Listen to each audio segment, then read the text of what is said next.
Boa noite, amigos. Como fazemos regularmente, apresentaremos hoje mais um tema ligado à proposta e à filosofia da Escola Espiritual da Rosa Cruz Áurea. E o tema de hoje é a batalha interior. Certamente não é um tema estranho a nós, porque podemos dizer que todos nós estamos como que lutando uma batalha nesta vida, ou várias batalhas nesta vida. Nós estamos constantemente lutando contra nós mesmos, contra os aspectos que julgamos negativos de nosso ser, e estamos constantemente lutando batalhas exteriores contra as pessoas que nos são antipáticas, contra os nossos vizinhos, contra os torcedores do time adversário, contra as pessoas que têm uma concepção política diferente da nossa. Muitas vezes, graças aos nossos preconceitos enraizados contra pessoas que são de um povo diferente, de uma raça diferente, de um país diferente, pessoas que pensam diferente de nós. Todas essas batalhas nós as travamos diariamente, em casa, no trânsito, no trabalho, em todos os ambientes onde nós circulamos. Mas, em essência, essas batalhas que julgamos ser exteriores são também batalhas, em essência, interiores. Porque muitas vezes o que nós projetamos no outro, na verdade, são questões mal resolvidas em nosso ser. Então, não existe batalha externa. Toda batalha é interna. Porque nós não vemos a realidade como ela é. Nós não conhecemos o mundo, não conhecemos o ser humano como ele é. Nós não conhecemos a nossa família e o nosso vizinho como eles são de fato, porque nós percebemos tudo através do espelho embaçado da nossa consciência. Nós percebemos o mundo através de nossos preconceitos, através de nossas ideias, através de diversas concepções culturais que nós mal reconhecemos, porque, em essência, somos o produto de um somatório de genética, ou seja, a herança sanguínea, aquilo que recebemos de nossos pais, da educação que recebemos, tanto em casa, como na escola, como na rua, e de tendências que não podemos explicar com os simples instrumentos materiais, de tendências que vêm de um passado remoto e desconhecido, de vidas anteriores. Os antigos hindus chamavam essas tendências de karma. E tudo isso forma como que as paredes de uma prisão e formam esse espelho embaçado da nossa consciência. Então tudo que percebemos do mundo é o que esse espelho deixa passar. E à medida que essas informações dos sentidos passam e chegam à nossa consciência, nós vamos carimbando tudo. Nós vamos carimbando as pessoas em pessoas legais e pessoas antipáticas, em pessoas boas e pessoas ruins. Então nós mesmos vamos criando os nossos inimigos, mas não porque percebamos de fato a essência do que uma pessoa é, mas sim porque percebemos tudo como que filtrado por todos esses preconceitos, essas ideias, essa consciência limitada, ou seja, esse espelho embaçado que não nos permite ver a realidade das coisas, e sim apenas o que ele deixa passar para nós dessa realidade. Mas isso nós fazemos também com o nosso universo interior.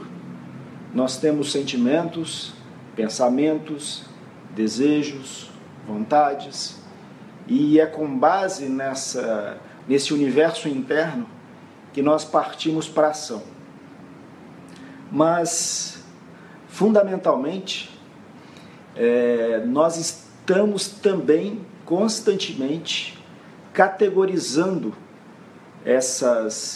esse nosso universo interno, chamando algumas coisas de boas, de positivas, e outras de más, de negativas. E a própria psicologia explica que, na verdade, o que nós negamos em nós não desaparece. O que nós negamos vai ficar escondido na sombra, como que num subconsciente, num repositório de tudo que julgamos errado em nós. E esse repositório, na verdade, é também parte dessa consciência que enxerga o mundo de forma limitada, dessa consciência que não consegue aprender as coisas como elas são. Na verdade, nós não vemos o mundo como ele é, nós vemos o mundo como nós somos. Quanto mais limitado for o nosso mundo interior, mais limitado será o mundo exterior. Quanto mais abrangente for a nossa consciência, mais amplo será o mundo. Então, nós temos uma questão interna a ser resolvida aqui. É por isso que falamos de batalha interior. E na divulgação dessa palestra, desse encontro, nós utilizamos uma imagem que representa o Bhagavad Gita. O Bhagavad Gita é um texto sagrado hindu que foi incorporado a um texto bem maior, que é o Mahabharata. E o Bhagavad Gita é a parte mais filosófica do Mahabharata. O Mahabharata é um grande épico que conta justamente a história de uma grande guerra que finalizou uma das eras da humanidade. E no começo do Bhagavad Gita, o que nós vemos são dois personagens em diálogo. Um desses personagens é Arjuna, o guerreiro. Um guerreiro que está se questionando interiormente. Por que lutar? Ele tem a tarefa de ir à luta, mas ele questiona seu cocheiro, que é Krishna, que é uma manifestação de Vishnu, a própria divindade.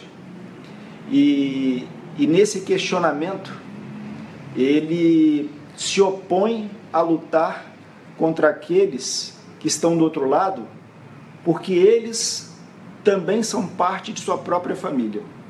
Na verdade, são dois lados de uma família que estão em luta. E nós podemos dizer que o lado de lá foi aquilo que foi separado como o lado mau. E o lado de cá, dessa luta, dessa batalha, dessa guerra, foi tudo o que foi considerado como bom. Então, como podemos enxergar Arjuna? Podemos enxergar Arjuna como um aspecto de nosso próprio ser. Arjuna é um aspecto da consciência humana. É o aspecto da consciência humana que chegou aos seus limites. É o ser humano que iniciou um caminho de busca, e nesse caminho de busca ele foi se aprofundando cada vez mais. Mas vejam, nós geralmente, quando pensamos num caminho espiritual, pensamos em elevação. Mas, ao mesmo tempo que se eleva num caminho como este, também se aprofunda. A luz que se manifesta no sistema também revela aquilo que estava escondido. Portanto, um caminho espiritual não é um simples caminho de avanço e elevação. É também um caminho que exige passos para trás, e aprofundamento, reconhecimento, conhecimento de si. E muitas vezes, nesse caminho, o que se descobre é que não somos tão bons quanto julgamos ser. Existem aspectos do nosso ser que nós realmente escondemos de nós mesmos. Como dissemos, aquilo que consideramos mal em nós, nós escondemos, nós reprimimos, nós jogamos para a sombra. Mas num certo momento, esses aspectos reprimidos terão que se manifestar. Então nasce justamente uma luta interna, que se manifesta primeiro exteriormente. Podemos dizer que toda a luta do mundo, no fundo, é consequência dessa luta interna. E essa luta interna deve ser travada. Dessa luta interna não se pode fugir. É através dessa luta interna que nós, de fato, aprofundaremos o caminho espiritual. Sem negar nada. Sem negar a necessidade da elevação, mas também sem negar a necessidade do aprofundamento. E o ser humano que chega ao ponto de vivenciar essa luta exterior e num processo de experiências, gradativamente, chegar à conclusão de que toda luta exterior é fundamentalmente uma luta interior, que aqueles aspectos maus ou negativos que enxergamos no exterior fundamentalmente estão dentro de cada um de nós, é o ser humano preparado para a batalha. Essa condição de consciência já é uma condição que nós podemos chamar de Arjuna. É Arjuna em nós que atua num momento como este.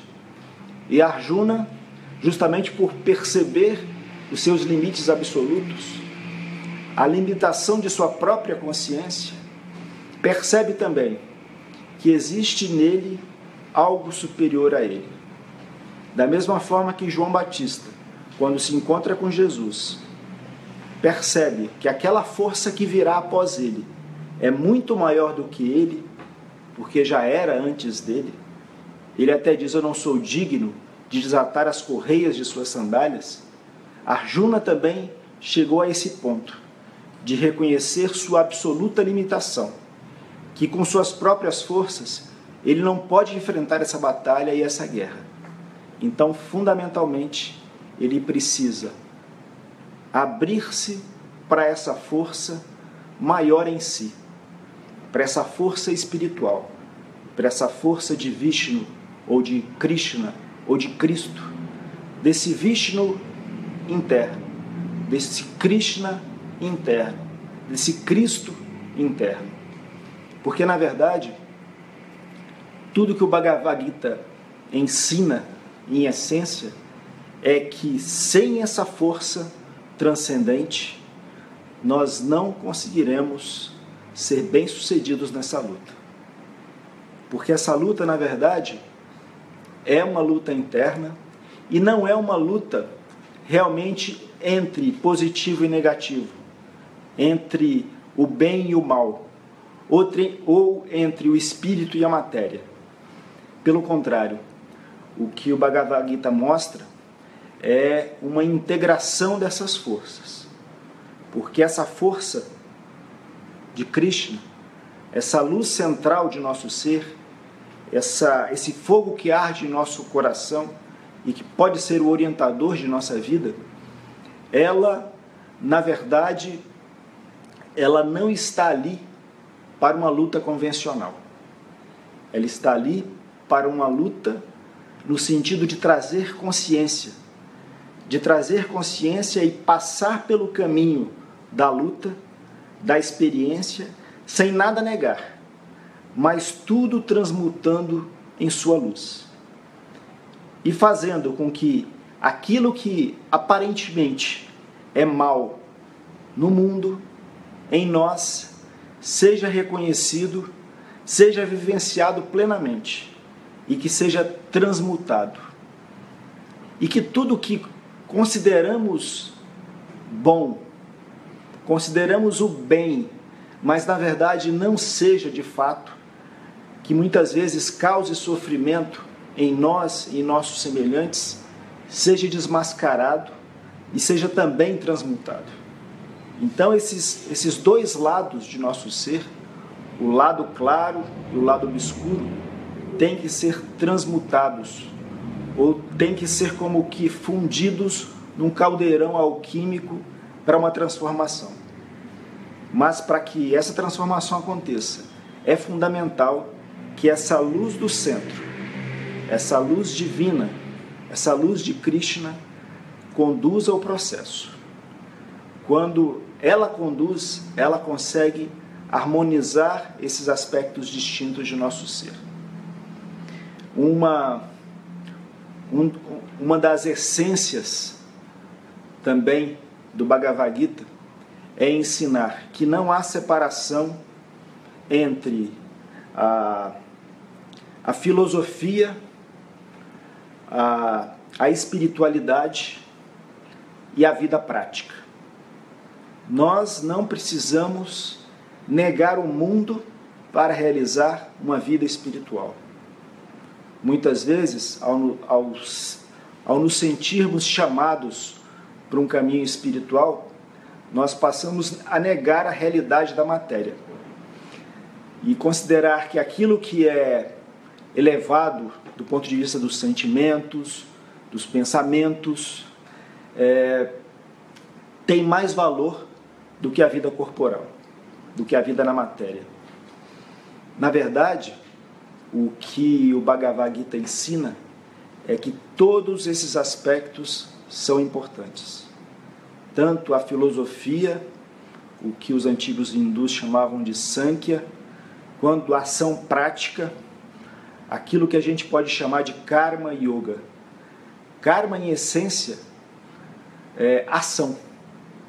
Então, existe uma forma de você permanecer no mundo ativo e, ao mesmo tempo, não pertencer a este mundo. Aí nós vemos de novo uma aproximação entre a antiga sabedoria indiana e o cristianismo. Cristo diz que é fundamental que nós estejamos no mundo, mas sem ser do mundo. Krishna diz que devemos agir sim, que devemos encarar a luta deste mundo sim, tanto a luta exterior quanto a luta interior. Não devemos negar nada, não devemos imitar uma falsa paz ou criar uma paz artificial. Nós precisamos encarar as coisas como elas são, perceber a realidade do que há de mais elevado em nós, mas também daquilo que nós consideramos que é o mais baixo, e nada negar. Não negar nada de nossa vida, não negar nada de nós mesmos. Perceber e aceitar a vida como ela é, e perceber e aceitar a nós mesmos com profundo respeito, exatamente como nós somos, sem negar isso, sem fugir para o ideal de uma vida espiritual. Porque nós somos a base de uma construção verdadeiramente espiritual. E precisamos reconhecer isso e não negar absolutamente nada em nós. Então, essa junção entre vida espiritual e vida prática é algo que foi ensinado a nós há 2.500 anos atrás e é algo muito concretamente realizável hoje. É justamente hoje que é quase exigido de nós que vivamos algo assim. Que em vez de negar o mundo, nós vivamos essa vida de modo pleno, de modo consciente, mas trazendo para cada experiência esse princípio espiritual. Colocando como que uma rosa no centro de cada experiência que temos, transmutando as experiências e não negando. Então nós poderemos fazer como Krishna nos ensinou no Bhagavad Gita, que é agir sem se apegar aos frutos da ação. Nós agimos porque precisamos agir. Não vamos nos abster da ação, mas, ao mesmo tempo, não queiramos trazer para a nossa consciência egocêntrica tudo.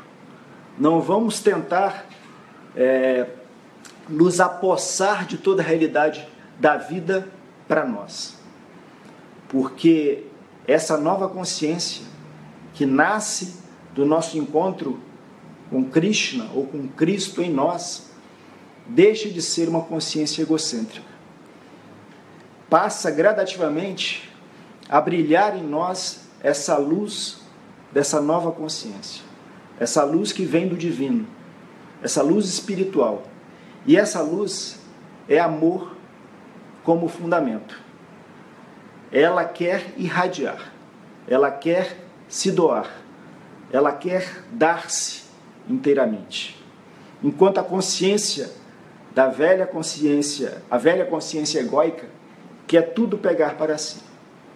Então, gradativamente, à medida que nós abrimos caminho em nossa vida, que nós abrimos espaço em nossa vida para essa força do silêncio, essa força que é Krishna, nós, pouco a pouco, vamos poder harmonizar todas essas forças interiores que estão em luta.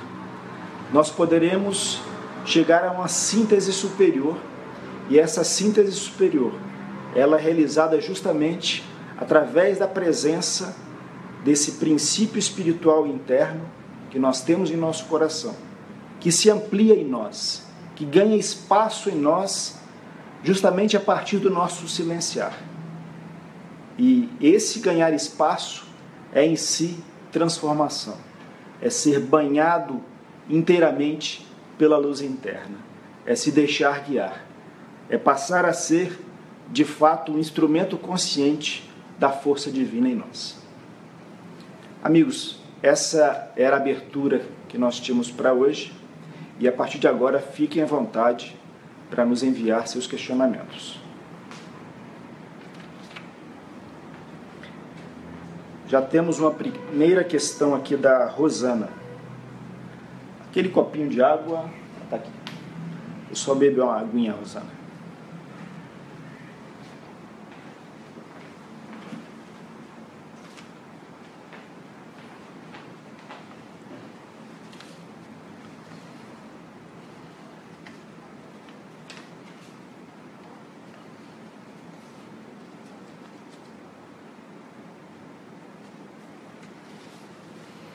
A Rosana questiona, pergunta bem direta.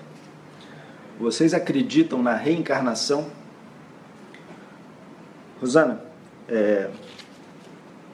sim, mas precisamos explicar e detalhar um pouquinho para que você e todos os nossos amigos que também nos assistem compreendam o que exatamente queremos dizer com isso. Porque muito provavelmente existem concepções distintas da concepção que a Rosa Cruz Áurea e o que nós chamamos de ensinamento universal tem sobre esse tema. Nós primeiro precisamos compreender que não somos apenas esse ser humano que nós conhecemos. O ser humano que nós conhecemos é a personalidade. E a personalidade é formada desse corpo físico, de sua vitalidade, de toda a sua vida interior, de sentimentos e desejos, pensamentos. Mas, em essência, a personalidade é um ser animal. O próprio núcleo de consciência dessa personalidade, na maioria das vezes, é um núcleo de consciência que foi fabricado por esses fatores externos sobre os quais eu falei. A herança genética, a educação e o karma herdado justamente de vidas anteriores. Então, essa consciência desse ser humano biológico que nós conhecemos, ela se desenvolve ao longo de uma vida, mas no período da morte e pós-morte, ela se desfaz completamente. Nós ouvimos falar de experiências próximas da morte, em que muitas pessoas vivenciam como que um filme daquela vida que se foi rapidamente após a morte do corpo físico. Isso é porque o segundo corpo está sendo dissolvido. Eu falei, nós somos corpo físico, nós somos vitalidade, nós somos essa vida interior de sentimentos e desejos, nós somos pensamento. Esse segundo corpo da vitalidade contém também a memória daquela vida que se passou. Então o que acontece é que quando ele é dissolvido, ou seja, quando ele vai morrendo progressivamente nos dias subsequentes à morte do corpo físico, toda aquela vida é como que registrada num campo que nos envolve. Mas esse registro, no primeiro momento, é como um registro de memória apenas. Porque o registro emocional é algo mais profundo e também vai ser vivenciado para ser colhido como experiências num campo que nos envolve. Então nós podemos dizer que essa vida interior de sentimentos, de desejo, de emoções, elas se corporificam também numa estrutura que nós chamamos de corpo astral. Só que esse corpo astral, da mesma forma que ele se desenvolve durante a vida da personalidade, ele também se desfaz após a morte do corpo físico. Mais lentamente do que o corpo etérico, mas se desfaz completamente. E toda aquela vida é repassada aos olhos daquela consciência, de trás para frente, mas do ponto de vista emocional, do ponto de vista do que foi vivenciado segundo as emoções, os desejos, os sentimentos. Sentimos, por exemplo, toda a dor que causamos em outros, mas também sentimos a alegria que provocamos em outros. Mas toda essa estrutura se desfaz. Resta no final a faculdade mental, o registro mental daquela vida, que também vai se desfazer. E a própria consciência daquela personalidade se desfaz completamente. Então, com relação à personalidade, não existe reencarnação. Nós nascemos de nossos pais há alguns anos, como dizemos, no máximo 121 anos, que é o recorde atual, e morreremos, né? Aos 100, 120. Dizem que vão conseguir ultrapassar essa barreira, mas é difícil. Mas o fato é que nós estamos falando apenas do primeiro aspecto do ser humano, o aspecto personalidade. Esse aspecto se dissolve completamente, morre completamente. Mas como eu falei, os registros daquela vida ficam gravados. Então vamos imaginar que ligado a essa personalidade existe um outro ser. Vamos denominá-lo de microcosmo. É uma esfera, podemos ter como modelo uma esfera magnética que nos envolve. E no centro dessa esfera, o princípio divino, que quando ganha espaço e voz para conduzir o sistema, se transforma nessa voz do silêncio, nessa voz da força crística, ou nessa voz de Krishna em nós. Pois bem, então esse outro sistema, isso que nós chamamos de microcosmo, que tem basicamente, essa esfera magnética com a gravação de todas as vidas anteriores desse microcosmo, e no centro o princípio de uma nova consciência. Ela sim reencarna, ela sim conhece diferentes vidas, mas nós não.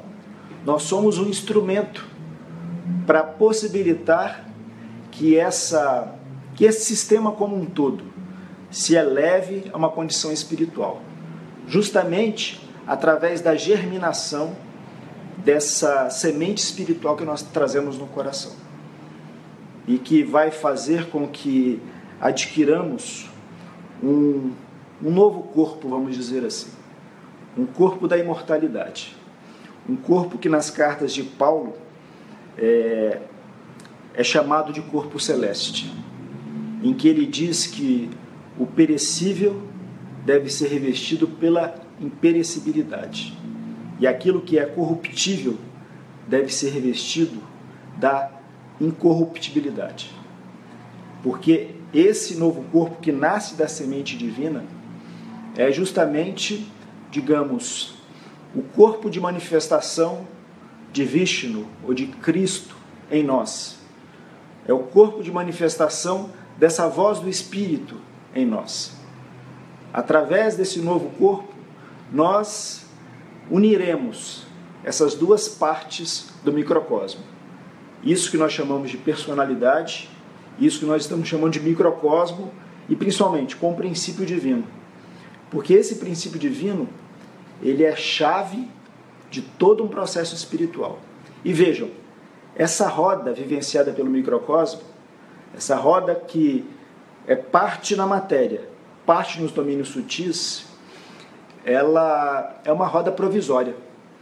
Ela é uma roda que tem que ser superada. E a única possibilidade de superação dessa vida aprisionada à roda, que os budistas chamavam de roda de Sansara, e que colocavam que a única tarefa do ser humano nessa vida é se libertar dessa roda de Sansara, a única possibilidade para isso é justamente essa nova consciência.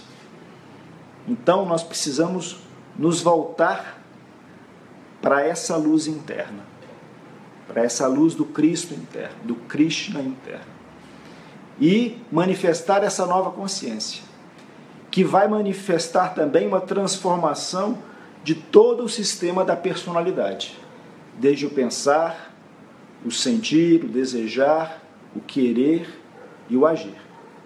Então, esse ser transmutado é que vai se unir a esse microcosmo. E assim esse ser se liberta dessa roda de reencarnações ao qual ele está aprisionado.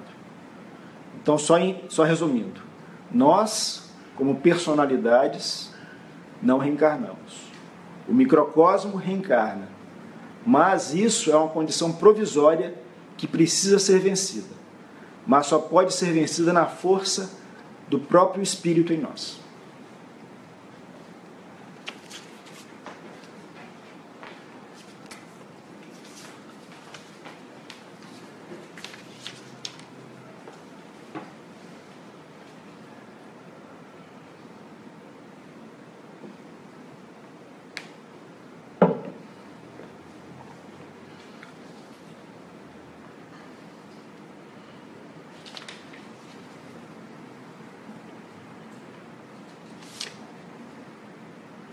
A Sandra faz a seguinte questão: é possível que quanto mais reconhecemos em nós o que necessita ser demolido e de fato enxergarmos o que existe de limitação, passemos a enxergar mais claramente o que necessita ser demolido nos outros?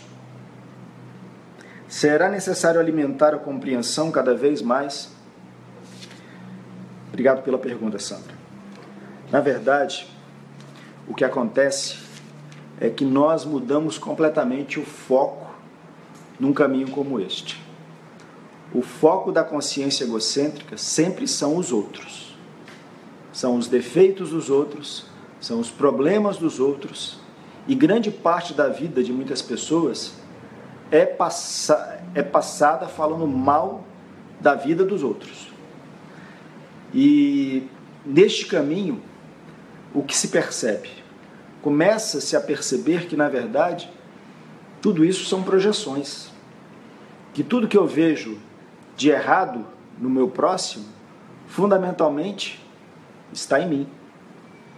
Tudo aquilo que me incomoda no meu próximo é porque ele, de alguma forma, ele ameaça meu ego, ele ameaça minha autoimagem, ele pisa no meu calcanhar, ele machuca, e justamente naqueles pontos mais doloridos, porque nós temos mágoas do passado, mágoas dessa existência, mágoas dessas existências anteriores que foram transmitidas a nós pelo microcosmo.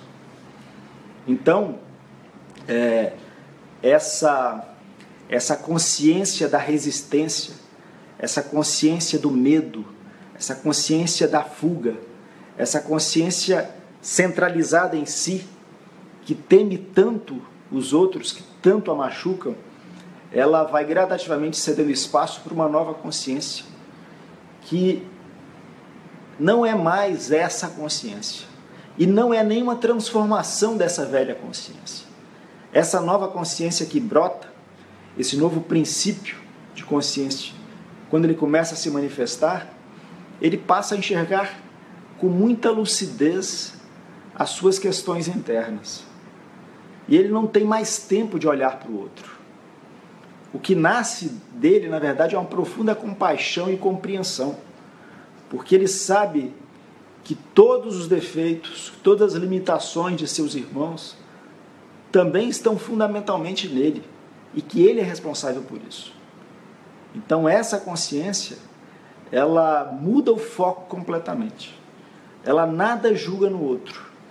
Ela deixa de rotular o outro. Ela deixa de separar o mundo entre os bonzinhos e os mauzinhos, em colocar um ideal de vida perfeita em que nós viveremos sem conflitos e sem problemas com o mundo.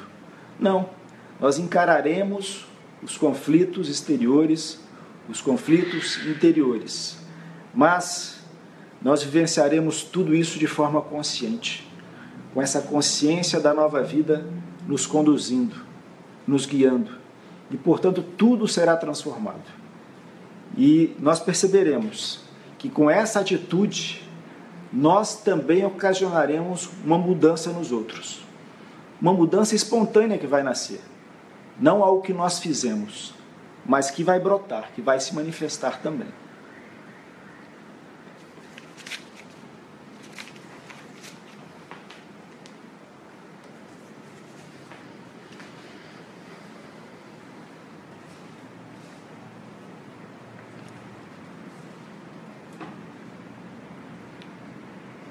A Ângela pergunta o seguinte: com relação a conhecereis a verdade, e a verdade vos libertará, que verdade é essa? Ângela, só lembrando que Pilatos perguntou a Cristo o que é a verdade, e ele se negou a responder. Mas nós tentaremos. Existe um texto chamado Evangelho dos 12 Santos que fala sobre a verdade e que fala que, na verdade, cada um de nós enxerga uma verdade parcial. Cada um de nós vê como que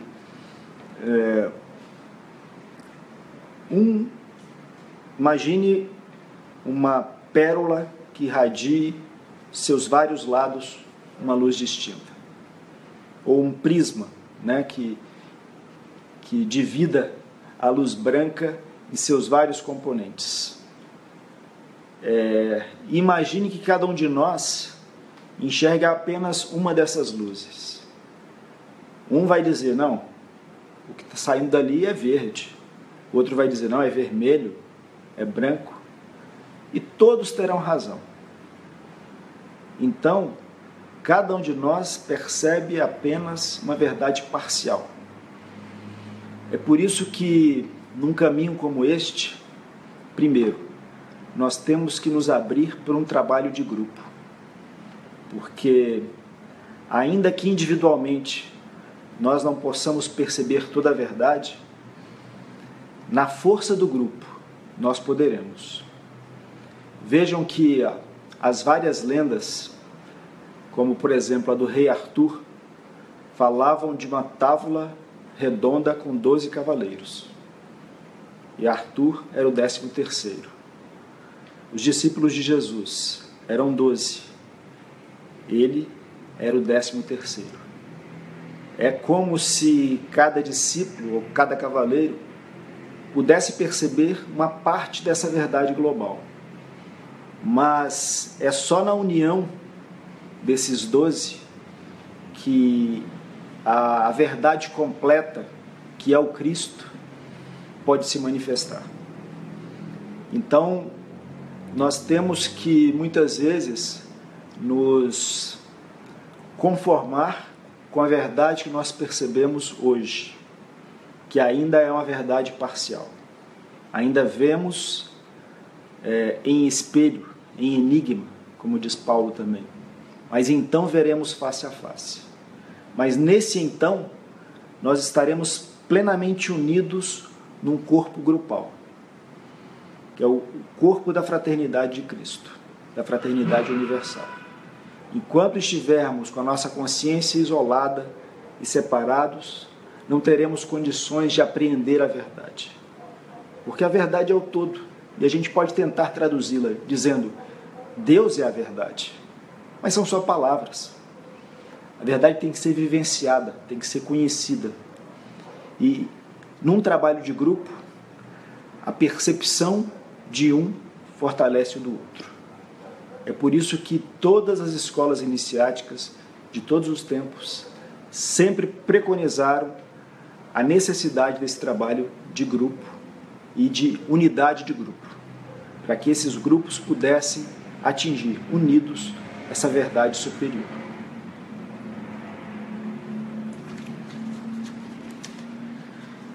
Mais algumas questões, amigos?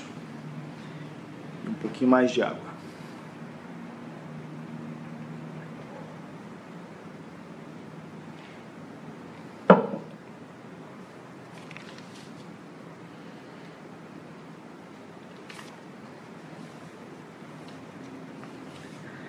A Rosana também faz um questionamento que julgamos importante. Qual a sua opinião sobre viagem astral? Amigos, primeiro é importante a gente tentar definir o que é uma viagem astral. Na verdade, nós fazemos uma viagem astral toda noite, tá? Porque os nossos corpos, eles se separam quando dormimos. Como eu falei, temos um corpo físico, um corpo etérico, e quando eu falo corpo etérico, é realmente um corpo, tá? Uma estrutura, uma roupagem, uma veste que tem certa independência da própria estrutura do corpo físico, tá? E esse corpo etérico é o corpo da vitalidade. E sabemos disso, né? Por exemplo, através da medicina chinesa, que trabalha justamente com os fluxos de energia nesse corpo bioenergético, que é o corpo etérico. Temos o corpo astral, que é esse corpo das emoções, podemos chamar também de corpo magnético, porque ele é fundamentalmente um corpo de atração e repulsão. Nós percebemos isso, por exemplo, através dos nossos desejos. Nós temos desejos de que certas coisas se realizem, certas coisas aconteçam, e de negar ou de afastar certas coisas de nós. Então é atração e repulsão. E a estrutura anatômica desse corpo foi bem descrita pelos antigos hindus, quando eles mostraram justamente os 7 chakras principais e uma quantidade enorme de outros chakras, que são justamente essas rodas que atraem e repelem. E nós temos uma faculdade mental, que na verdade é quase uma estrutura escrava do corpo astral. Não é um corpo mental desenvolvido, ou ainda não. Um verdadeiro corpo mental superior pode ser desenvolvido através de um caminho iniciático como o nosso, como proposto pela Rosa Cruz Áurea. Mas, de qualquer forma, essa estrutura quádrupla, ela se divide. O que acontece quando dormimos é que o corpo físico e o corpo etérico permanecem conectados e o corpo astral, junto com o corpo mental, que é escravo dele, vai ter suas experiências no mundo astral. Como o mundo astral? Da mesma forma que nós temos corpo físico, corpo etérico, corpo astral, corpo mental, todos têm, e o próprio planeta tem um domínio físico, que nós bem conhecemos, um domínio etérico, que nós estamos começando a conhecer, quando os cientistas falam, por exemplo, em hipótese Gaia, e percebem que existe como que uma consciência em todo o planeta que resiste justamente ao ataque ao qual ele foi submetido pela raça humana. Nós estamos chegando a conhecer alguns elementos dessa totalidade, desse corpo que dá integralidade a toda a vida do planeta, que é o corpo etérico, o corpo vital planetário. Mas também temos um domínio astral e um domínio mental. Então, quando esses corpos se separam, o corpo físico e etérico fica ligado ao físico, e o etérico, que é um domínio bem próximo do domínio físico, e esses dois corpos, entre aspas, superiores, vão ter suas experiências no domínio astral e mental.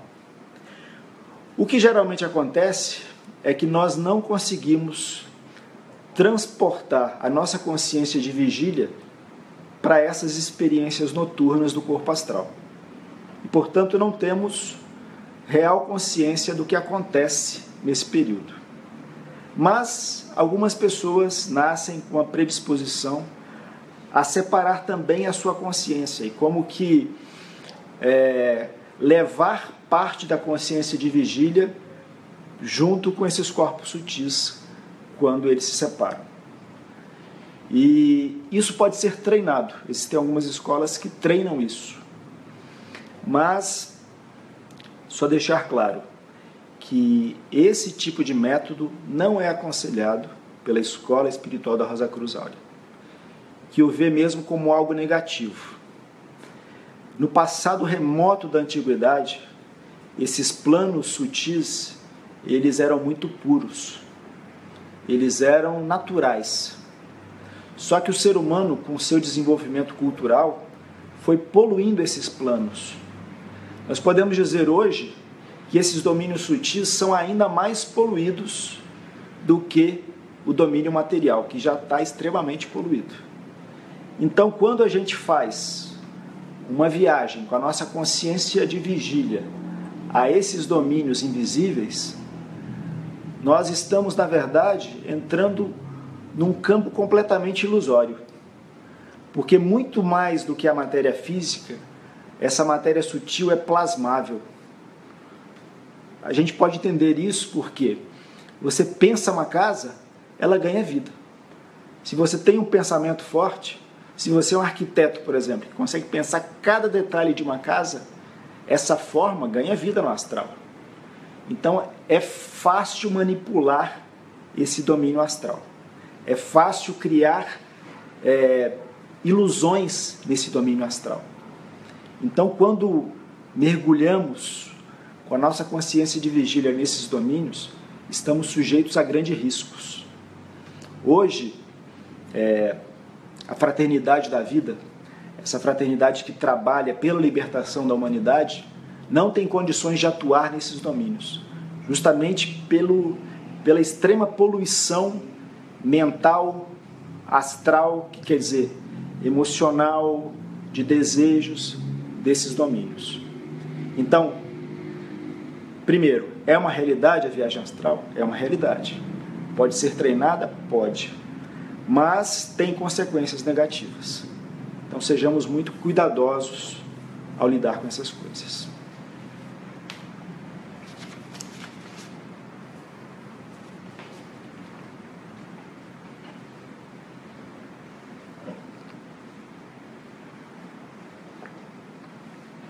Amigos, assim, só para adiantar que faltam 10 minutos para concluirmos a palestra e nós temos uma quantidade de perguntas enorme, umas 10 perguntas pelo menos aqui. Tentaremos respondê-las, mas já informamos que nem todas serão respondidas. Na próxima semana, todos serão convidados a participar de uma reunião via Skype e essas questões que não foram respondidas hoje podem ser levadas para essa reunião, tá? Então já ficam todos convidados. Vocês vão colocar depois na tela, né, qual é o nome Skype que vocês precisam adicionar para participar dessa reunião.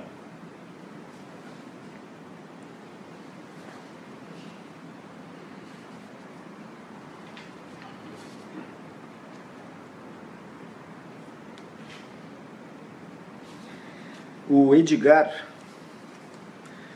nos mandou a seguinte questão: existem mentes com poderes extrasensoriais? Há um eu superior na espiritualidade do ser? Bem, a resposta mais simples, Edgar, é sim e sim. Mas vamos tentar aprofundar um pouco. De fato, existem poderes latentes no ser humano. O ser humano tem as suas faculdades habituais e alguns seres humanos têm uma sensibilidade especial, por exemplo, para esses domínios sutis.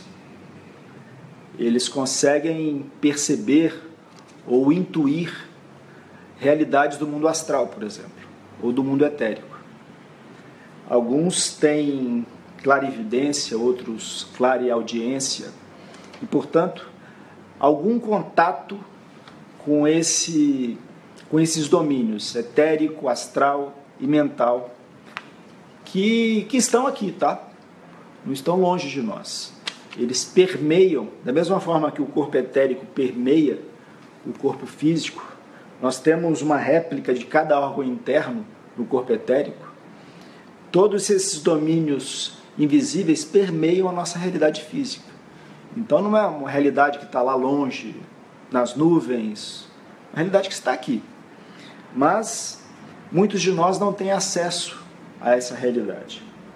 Mas algumas pessoas têm essa sensibilidade.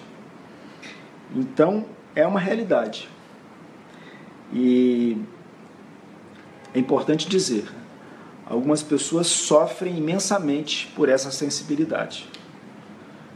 Porque elas percebem, por exemplo, sentimentos que outros não percebem.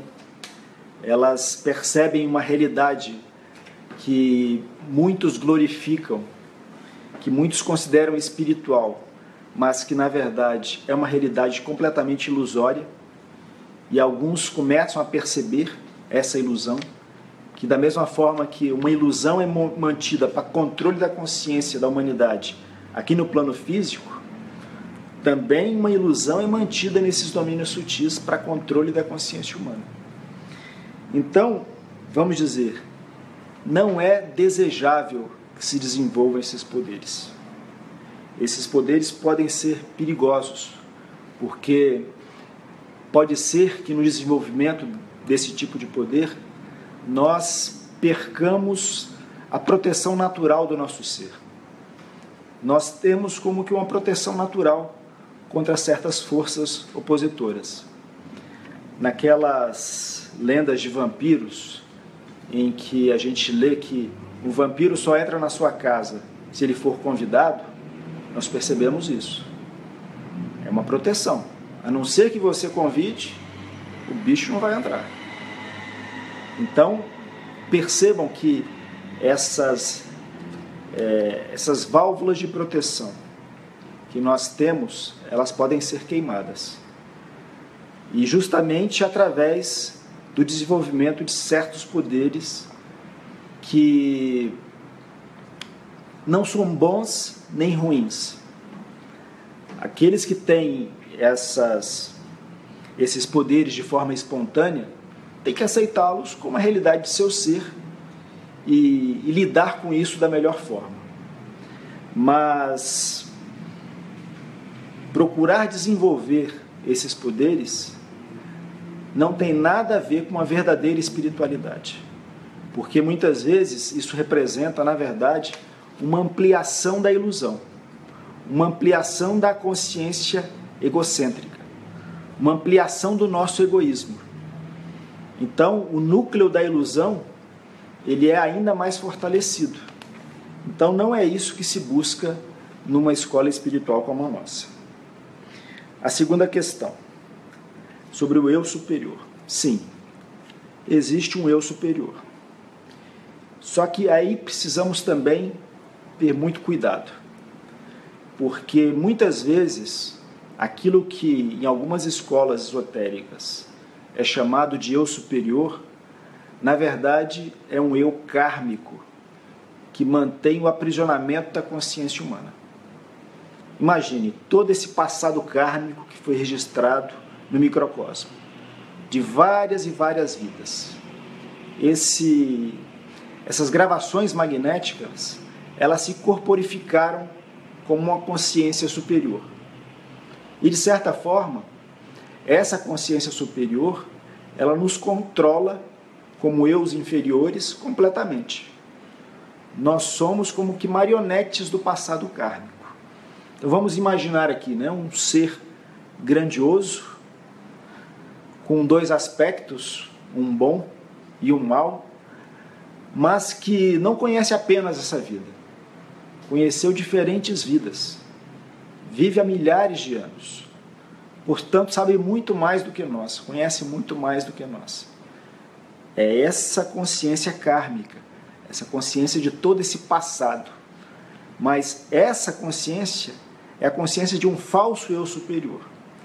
E também há métodos que nos conectam plenamente com essa consciência ilusória. O nosso aprisionamento só se torna maior com isso. A verdadeira consciência superior é a consciência de Cristo no coração, de Krishna no coração. É essa luz de uma nova vida, que não tem nada a ver com o nosso passado kármico e que em nada fortalece a nossa consciência eu. Tudo ligado à consciência do eu superior é, na verdade, para fortalecer a própria consciência eu, para engrandecê-la, para torná-la mais poderosa, mais cheia de qualidades, para aperfeiçoá-la, para endeusá-la. E nisso procurar uma unificação dela com a consciência do falso eu superior.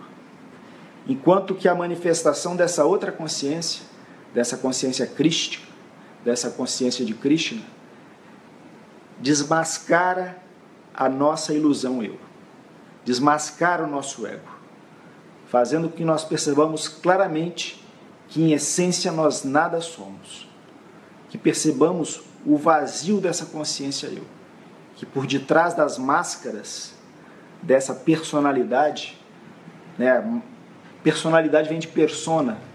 No teatro grego, os atores usavam máscaras para representar os papéis. E o papel que nós desempenhamos na nossa vida foi como que grudado em nossa face. E nós achamos que essa é nossa real, é nosso ser real, é nossa real essência. Mas isso não é a nossa essência. Isso é uma consciência ilusória que tem que se desfazer. E quando essa ilusão se desfaz, a ilusão kármica desse eu superior também se desfaz. E a força dessa nova consciência, do verdadeiro ser superior, do verdadeiro eu superior, se manifesta plenamente como nova consciência, ligada ao próprio Espírito Divino.